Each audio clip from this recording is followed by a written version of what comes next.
Salam əziz müəllimlər və müdavimlər. Bugün biz təhsil hüququndan, təhsil formalarından, təhsil alma formalarından və təhsilin səviyyələrindən və pillələrindən danışmış olacağıq. Gəlin ilk öncə baxaq, Azərbaycan Respublikasının Konstitusiyası neçənci ildə qəbul olunubdur? Azərbaycan Respublikasının Konstitusiyası 1995-ci il 12 noyabrda qəbul olunubdur. Təhsil hüququndan danışaq. Təhsil hüququna baxın, qeyd etdiyim bütün yazdığım bu qeydlər hamısı test cümlələridir. Ona görə diqqətli olaq. Hər bir vətəndaşın təhsil alma hüququ var. İkinci, dövlət pulsuz icbari ümumi orta təhsil almaq hüququnu təmin edir. Nə deməkdir bu? İcbari ümumi orta təhsil 9 illik deməkdir. 9, yəni şagird ən azından 9 il oxumalıdır. Və dövlət də icbari ümumi orta təhsil almağı pulsuz olaraq təmin edir. Üçüncü, təhsil sisteminə dövlət tərəfindən nəzarət edilir.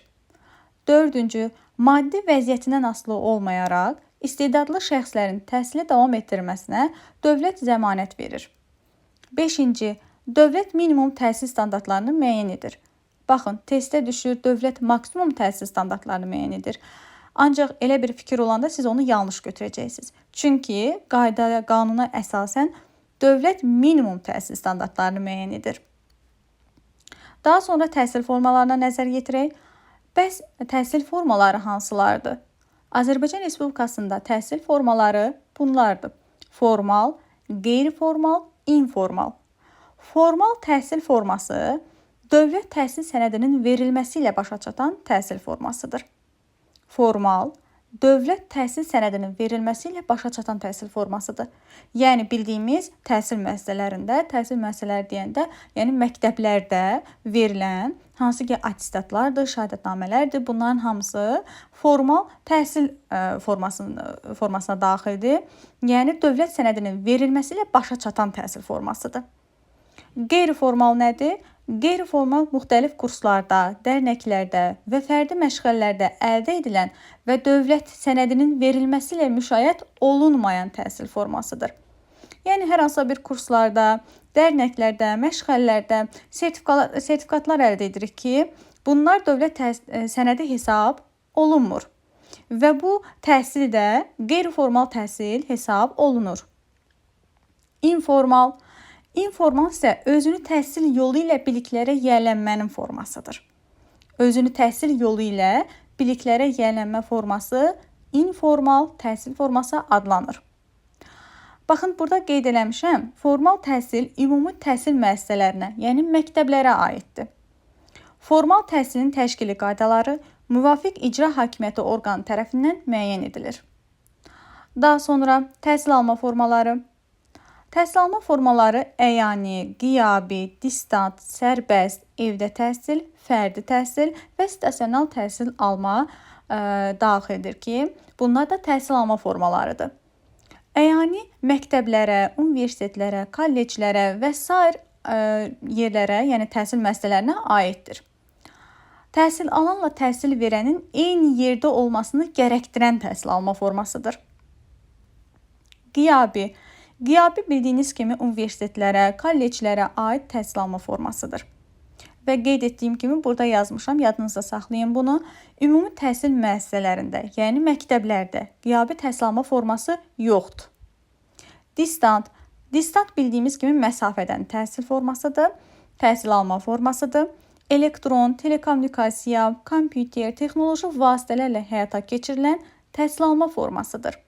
Yəni onlayn təhsil deyirik ya, bax bu distant təhsilə aiddir.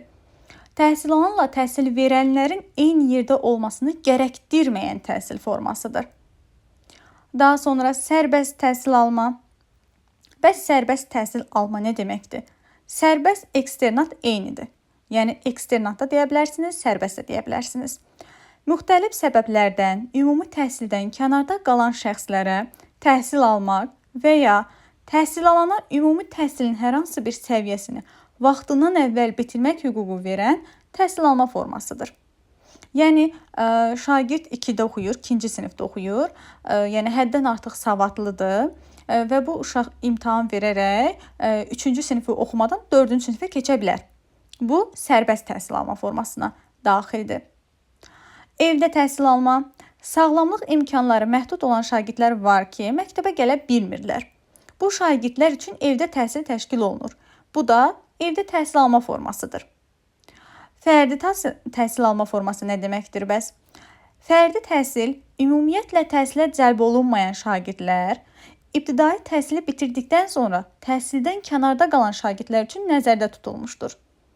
İbtidai təhsilin 4-cü, ümumi orta təhsilin 9-cu sinifi istisna olmaqla digər səviyyələr üzrə kənarda qalan şagirdlər üçün nəzərdə tutulmuşdur.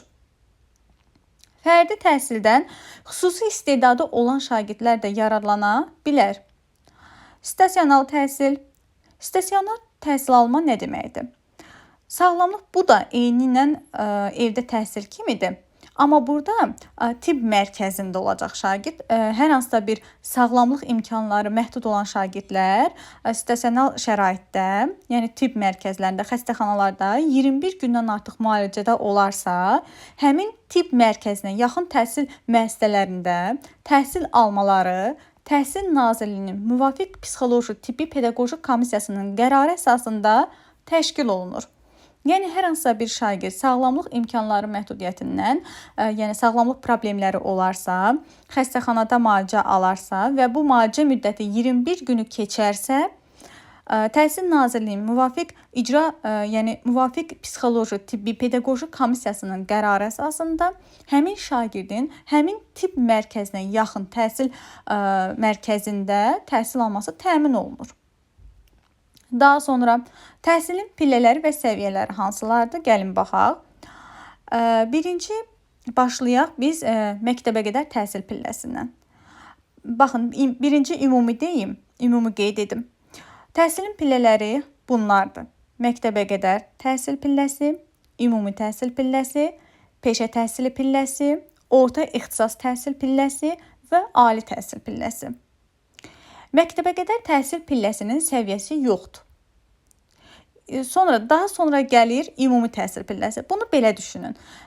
Bizim elə bil ki, məktəb dövrümüzdür ki, uşaq elə bil ki, bağça yaşından ali təhsilə qədər olan bir dövrüdür uşağın. Yəni, şagirdin məktəb dövrüdür. Məsələn, biz 3 yaşımız olanda hara gedirik? Birbaşa məktəbə getmirik də, doğrudurmu? Birbaşa məktəbə getmirik. Biz birinci bağçaya gedirik, bu məktəbə qədər adlanır, məktəbə qədər pilləsi. Daha sonra məktəbə gedirik, 5 yaşlıya gedirik. 5 yaşlı olanda məktəbə hazırlıq səviyyəsində oluruq. Çünki biz 5 yaşında birbaşa 1-ci sinifə getmirik. Məktəbə hazırlıq səviyyəsinə gedirik, məktəbə hazırlığa gedirik. Daha sonra 5 yaşından sonra biz artıq 1-ci sinifə gedirik. Bu 1-ci sinif ibtidai təhsil səviyyəsi adlanır. Artıq 1-dən 4-ə qədər olan təhsil ibtidai təhsil səviyyəsi adlanır. Daha sonra biz 4-cü sinifi bitiririk, ondan sonra 5-ci sinifə keçirik. Bu 5-ci sinif artıq ibtidai təhsil hesab olunmur. Biz artıq ümumi orta təhsil səviyyəsinə keçmiş oluruq. Baxın, ümumi orta təhsil səviyyədir. Orta ixtisas təhsili isə pillədir. Orta ixtisas təhsili bildiyimiz kolleclərdir. Ümumi orta təhsil isə 9 illik nəzərdə tutulur. 5-dən 9-a qədər. Daha sonra bu ümumi orta təhsil səviyyəsi icbaridir. Yəni məcburidir. Ən azı şagird 9-cu sinifə qədər oxumalıdır. 9-cu sinifi bitirdikdən sonra biz 10-cu sinifə keçirik. Bu isə tam orta təhsil səviyyəsi adlanır. 10-11-ci sinifləri əhatə edir. Daha sonra 11-ci sinifi bitirdikdən sonra və ya şagird 9 illik oxuyandan sonra peşə məktəbinə sənət verə bilər, işlərini verə bilər. Yəni peşə məktəbinə daxil ola bilər. Bu da peşə təhsil pilləsidir ki, bunun da özünün səviyyələri var. İlk peşə, texniki peşə, yüksək peşə. Daha sonra gəlir 4-cü orta ixtisas təhsil pilləsi. Yəni peşə təhsilini, istəyər peşə təhsilini seçər, istəməz kolleci seçər. Həmən bu kollec də orta ixtisas təhsili adlanır ki, bu da təhsilin pilləsidir. Amma bunun səviyyəsi yoxdur. Yəni orta ixtisas təhsil pilləsinin səviyyəsi yoxdur. Daha sonra gəlir ali təhsil. Ən yüksək pilləsi ali təhsildir. Ən aşağı pillə məktəbə qədər pilləsidir. ən yüksək pillə isə ali təhsil pilləsidir. Ali təhsilin özünün səviyyələri var. Bakalavriat, magistratura və doktorantura. Səviyyələrin ən yüksəyi doktoranturadır. Səviyyələrin ən aşağısı məktəbə hazırlıqdır. Bunu yadınızda saxlayın müəllimlər. Kim istəyər ekran kaydı götürə bilər. PDF isə qruplara göndərəcəm. Bu qədər müəllimlər.